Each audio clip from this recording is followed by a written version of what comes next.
This is the Night Wolf snoozing at you, and today I am tired as hell because I should be in bed right now, but I'm also suffering from insomnia. So, yay! We're gonna go ahead and do the review for the Masters of the Universe X ThunderCats Skell-Ra, the ever-living Evil of Eternia figure. Because why not do something productive if you can't go to sleep anyway? So, the front of the box, we do see we've got all the parts to make either Skell-Ra or Mumm-Ra out of it. Although it occurred to me when I was looking at the box that the coloring isn't quite right for Mumm-Ra. Yeah, they're still using the Skeletor colors for that. But yeah, Mumm-Ra is more of a greenish color as I recall. So let's go ahead and take a look at the side here. And we get an image of Mumm-Ra, and that's kind of more of the traditional Mumm-Ra color there on the side. If we turn to the other side, we see a standard Skeletor. And actually, that face looks pretty creepy. This is one of the things that I have liked about some of the more recent artwork, and like especially some of the Masterverse faces for the new Eternia stuff. They're doing a good job of making Skeletor look kind of creepy. And now we take a look at the back of the box, and we see Skeletor transforming into Skell-Ra. Skeletor discovers the mysterious Black Pyramids on Eternia. Now, with the strength of Mumm-Ra granted to him by the ancient spirits of evil, Skell-Ra, the ever-living, comes after the power of Grayskull, and he is more dangerous than ever before. And so we have Skell-Ra, the ever-living evil of Eternia. You can replace his head to turn Skell-Ra into Mumm-Ra, reversible cape, and place the Sword of Thundara in hand. Oh, actually, that kind of makes you wonder though, is the Sword of Thundara the only weapon he comes with? I think it is. So he doesn't have any traditional Skeletor weapons, I don't believe. And they do really like when they power up Skeletor to give him those horns, don't they? But anyway, let's go ahead and open this sucker up, shall we? We'll open him up from the Mumm-Ra side. No additional instructions there. That's not a cape, those are wings. And this is kind of annoying because it looks like they actually have an interesting background on this one. But there's also the plastic attached to the cardboard.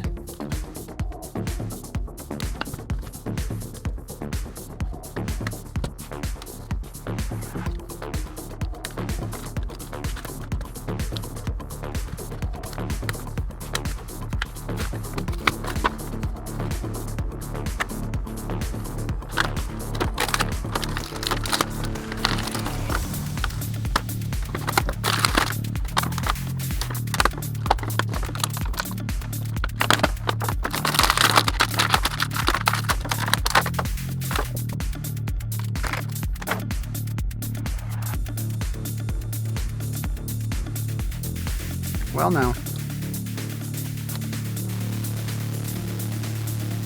So we have our little informational card. Show the switch out of parts to create either Skeletor or Mumm-Ra. And we got these character cards. So when you put them side by side, you get the big picture of Skeletor's head. Not quite cut in half properly. Not bad, but not quite right. And on, whoopsie, the other side, we get a Skeletor card and a Mumm-Ra card. Skeletor, the evil lord of destruction. On Third Eternia, Skeletor discovered a new source of power, the Black Pyramids. Within, the ancient spirits of evil offered him unlimited strength, enough to take the power of Grayskull. In return, he would do their bidding as he ruled the universe. And now we have Mumm-Ra, the ever-living. The ancient spirits of evil granted the demon priest Mumm-Ra the power to rule Third Earth. After Mumm-Ra's defeat at the hands of the ThunderCats, the ancient spirits of evil searched across the universe for a new vessel who would trade power for servitude. Not the best way to go, my dude. Okay.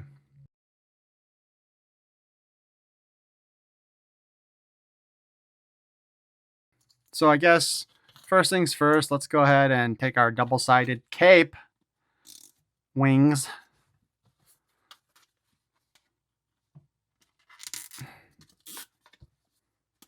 Put them on him.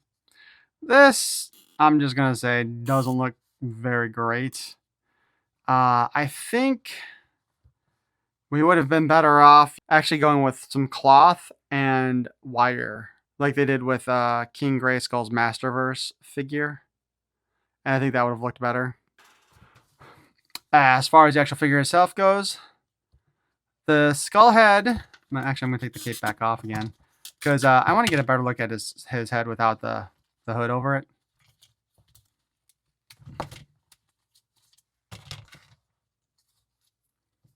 Let's just go take all that off. Dude is wearing briefs.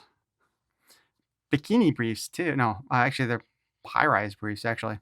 So, the skeleton head actually looks pretty good, to be honest with you. I still have my complaint, though, about the inside of the mouth not being painted. I think that is a missed opportunity, and I think overall the head would have improved a bit by having that. But it doesn't look as bad as I was expecting it to. And of course, the body's got the paint there. I don't think this is actually, like... At first, I thought they were going to be reusing a lot of parts from Andre the Giant, but I am pretty sure that this is not his torso, because I think that has different musculature to it. This really does look like just an enlarged version of the Cartoon Collection torsos, to be honest. That being said, let's go ahead and redress him a bit. Let us redress our grievances. Oh, shoot. Can't do that. All right. So again, we'll put the head back on there. I am surprised, though, that they didn't give us a jaw that opens and closes, too. His harness, of course, is a modified Skeletor harness designed to mimic Mumm-Ra's a bit and give us the giant horns that they like to give us whenever they give us a powered-up Skeletor, which, of course, is supposed to represent somewhat of his Havoc staff thing. And I want to say DC Comics may have been the first ones to do this design, but I keep on thinking also that maybe there was a design like this back in the olden days in the 80s too. So overall, you know, he looks pretty good. We've got the new loincloth for Skeletor form. Again, it has the whole horned look to it, some skulls and some horn and the Havoc staff thing there. We do have the Sword of Thundara, which... I guess this is a case where there's a couple things they could have done here. They could have given us one where the handle is just the handle, because, you know, Mumm-Ra used to have the blades pop out, as I recall, from ThunderCats. So that would have been kind of nice. And they could have given us a Havoc staff, a modified one to go with Skeletor. Aside from that, he's got some hairy feet here, as you might see. And that is a separate piece of plastic that is glued onto the feet. And these are, apparently, it looks like new feet also. So if you have a foot fetish, I guess this is the figure for you. Articulation-wise, you can move the head inside the hood, up, down a little bit, left and right. Obviously, you're not going to be able to get it to go all the way around without taking the hood off. But he's actually got a pretty amazing amount of range of motion there with the hood in place. And they did leave enough of a cutout around it, too, to really make it look like practical. I do kind of think the horns coming out of the hood itself is a little bit weird, since they don't move with the head, and you would think they'd be attached to the skull. Of course, this is still an origin-style body, so there's no ab crunch or boob cut. But we do have a spin at the arms here, which pop off as per normal. And I do think that these are probably the same arms that we have gotten with, like, the Andre the Giant and, say, the Turtles of Grayskull mutated He-Man. We do have a hinge here and a spin at the wrist, and the in-out articulation on both of the wrists. And they are both gripping hands, which is nice. We can spin around at the waist. Depending upon where the skirt piece is holding up, it may hinder your movement a little bit, but not necessarily all the time. We can kick the foot up this far. We can kick it back about that far. And we can kick out. The skirt piece is interfering, however, with the kick out. We have a single joint in the knee. Of course, that also has a pin in it, or a pinned in knee, so it can rotate. The boot cut moves as per normal, and the foot moves up and down and spins around. Again, we can stick the cape in place, and I think depending upon your personal preference on how you want it to look, depends upon which one you put on which side. Truthfully, my preference would probably be the opposite way of that.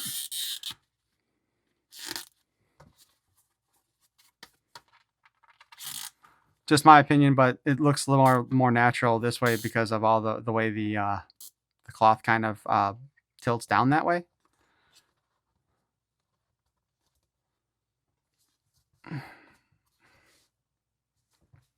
So that gives us our Skell-Ra figure.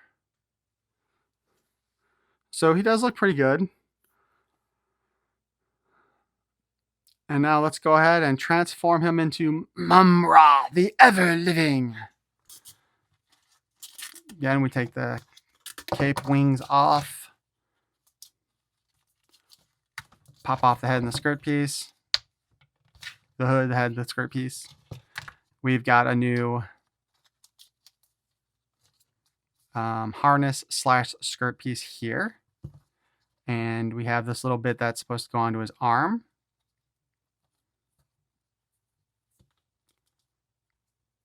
Somehow.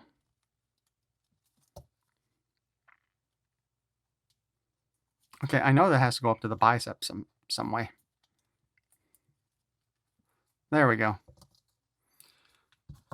We will use the Mumm-Ra skirt piece.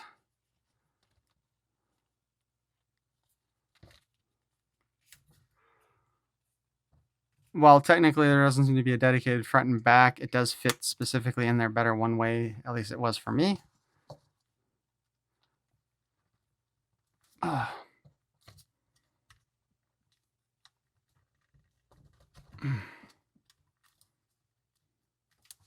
Add Mumm-Ra's head. Now we switch the cape wings around.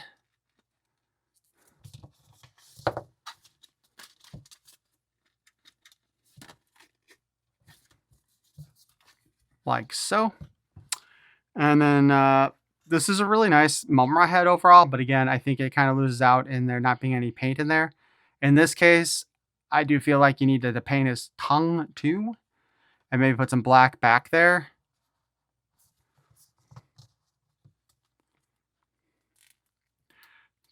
Put the sort of plunder in his hand because it's actually more his than it is Skeletor's. They did a pretty good job on the wrappings and having them kind of flow around him. Though this was a pain in the butt to get it on, and I'm not entirely sure it looks like it's in the right spot anyway still. I don't know, maybe it needs to be turned around forward? Or sideways. Okay. This might be a little bit better positioned like this, actually, than how I had it. And of course, we still have the Ancient Spirit of Evil Snake Dual logo there. As far as his articulation goes, the head's got all this extra crap around it. So that does cause interference with a lot of the movements.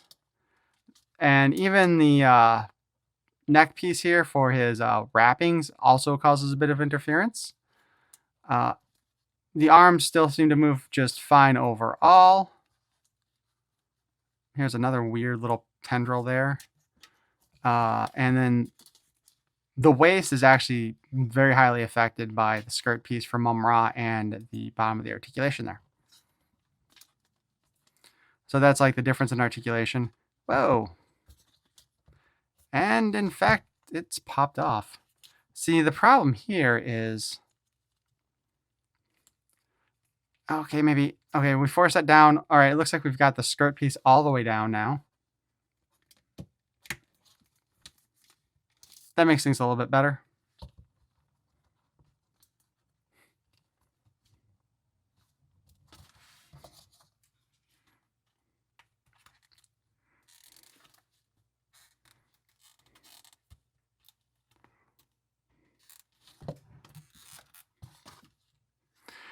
I think we have fatigued some of the plastic on his hand trying to get that stupid sword in place.